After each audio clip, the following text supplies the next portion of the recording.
But Lewis, how do you play Magic the Gathering? Okay, so just say, how do you play Magic the Gathering? How do you play Magic the Gathering? Well, okay, no, it's fine. Okay, don't do that. How do you play Magic the Gathering, Lewis? How do you play Magic the Gathering? Well, I'm going to tell you. It's I like like a that. children's TV show. I like that. You like good. it? Yeah. Well, I'm going to tell you. I'm going to tell you. Boom! And slam the deck down. Yeah, I'll do that.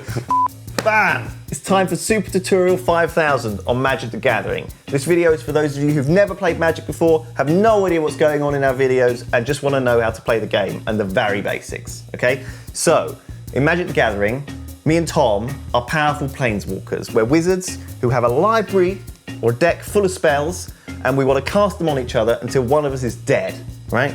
We start with 20 life. This is represented by these little dice, and the idea is to just kill the other, take all of his life off. So when you start the game, you shuffle up your deck and you draw yourself 7 cards. How do I shuffle a deck? You can watch our shuffle deck tutorial. That'll be done by Ben. A 16-part series, How to Shuffle a Deck. Tom's going to go first, and because you're going first, you don't get to draw a card. Normally, you get to draw a card at the start of your turn. So first of all, I'm going to play a land in my turn. Okay. Lands can be used to cast spells or fantastic abilities. Unfortunately, I don't have any spells that I can cast with my one black land at the moment, but in future turns, when I have a few more land down, I will be able to cast stuff. So on my turn, I'm going to draw a card, and I'm going to play a land as well. But I haven't got anything I can cast, so I'll pass it back to you. So I've drawn a card, and I'm going to play another land. This gives me more power to cast spells with. I'm going to tap both of my lands. You tap your lands to signify that you've used that power for this turn, and use that power to cast a DUNE Beetle. Okay. This DUNE Beetle requires 1 black mana and 1 mana of any colour. That could be white, blue, black, red, or green mana. Any mana. And now I have a creature on the table. So a creature is a powerful monster that you can use to attack your opponent. Unfortunately, the turn that a creature comes out, it suffers from what's called summoning sickness. Right. It's very sleepy. Okay. And he is unable to attack you this turn. Okay. But on a later turn, he will be able to attack you. Okay, so on my turn, I've drawn a card, and I will also play a planes. I will tap both of mine to play a creature, a Pathmaker Initiate. So again, he needs 1 red colour of mana and 1 of any colour. So he comes on the board. He's very tired and sleepy as well, so he can't do anything. And the turn passes to you. So it's my turn. I untap any permanents that I have on the table.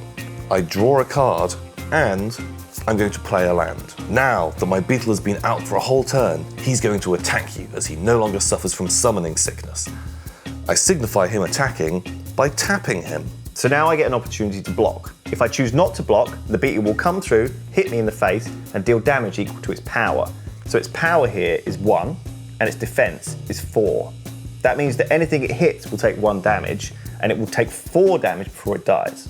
If I choose to block it with my Pathmaker Initiate, my Pathmaker Initiate has a power of 2, but a defense of only 1. So if it takes 1 damage, it will die. That means if these two fight, my Pathmaker Initiate will take 1 damage from your Beetle, my Pathmaker Initiate will do 2 damage to your Beetle will survive, my Pathmaker Initiate will die, and it will go to the graveyard, which is the discard pile, which is where all of the cards go when they're dead. But how can your guy block?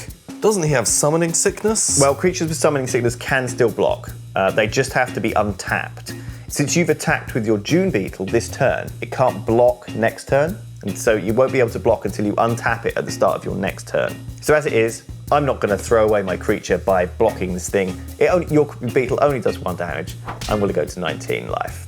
Okay, so I changed my life total to say 19. So, I have a second chance to cast more spells, but I'm not going to, and I'm going to end my turn, at which point my DUNE Beetle returns to full life. Okay, so now it's my turn. I've drawn a card, I can play a land, and play continues like this until one of us is dead. I can continue to play out more creatures, but there are other types of spells. So for example, I could play an artifact These are permanents that stay on the board and help me somehow. I can usually tap them, and they usually have text that you can read that will do something useful. In this case, the Luxor River Shrine. If I pay a mana and tap it, I can gain a life. There are also enchantments, which can enchant things. Either they just come down as a simple enchantment, or they say enchant creature, in which case they'll help to make a creature stronger. So maybe I can defeat your beetle if I get the power and defense of my creature up to a point where it will win fights. There are also spells that you can cast, which are one-time things. For example, Electrify. This is an instant spell that can be cast any time. If I save my mana up, I can even cast instant spells on your turn as a surprise. This Electrify, for example, deals 4 damage to target creature. So if I cast it on your beetle, it would go to the graveyard instantly. The Electrify would also go to the graveyard. So there's lots of different cards in Magic the Gathering, and lots of them have words on them. You're just going to have to read them and figure them out mostly. But some of them have keywords that you can look up. We're going to go through a couple of them now. So for example, this Companion of the Trials has flying, which means that when it attacks, it can fly over blocking creatures and can't be blocked except by other creatures that fly. Well, this creature has reach. This creature can block creatures with flying. Yeah. So also other creatures have, for example, haste, which means that it doesn't get summoning sickness and it can attack straight away when it comes down. There's also vigilance. So that means when I attack you with that creature, it doesn't tap, meaning that I can then block with it on my following turn. So there's plenty of different formats you can play Magic the Gathering in.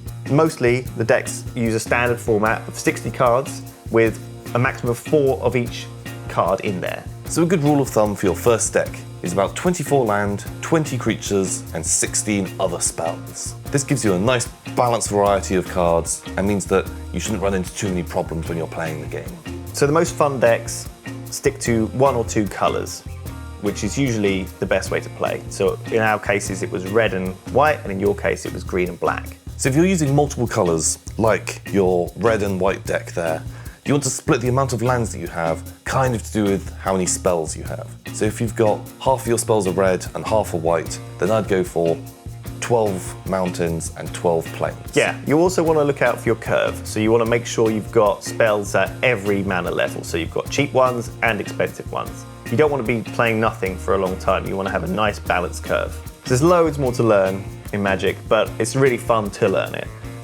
There's also a lot of different formats that the game's played in, so we've got to play some of those on the channel. We played a newbie game with Harry and Mike and me and Ben, so if you want to watch that, that's a good place to start because those guys have never played Magic the Gathering before, and we went through a lot of the things that were very basic with them. So yeah, take a look at that, see what you think. Thanks for watching, we'll see you next time. Goodbye. Goodbye.